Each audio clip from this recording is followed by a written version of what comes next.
Wanna know how to add footers in WordPress or WooCommerce? Well, no worries. In this video, I'm going to show you an easy step-by-step guide on how you can do it. It's super simple, so let's get right into it. Now, first things first, just simply open up your WooCommerce website, and once you're there, you make sure you are on the WordPress admin of your favorite website or your created website. Now, once you're there, just simply select post or pages right here. You can select any one of these two and then head towards its existing one.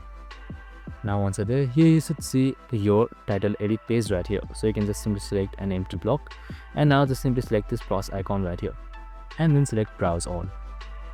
Now, once you selected browse all, just simply head towards patterns and scroll down until you see footers. So it should be right here. So you should see footer right here. So just simply open it up and extend it. Now you can just simply sort off for your favorite one, and once you found it, you can just simply drag and drop it to the canvas just like this.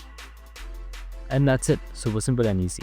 This is how you easily add footer in WordPress. So you can see your footer reference as well. I hope this video helped.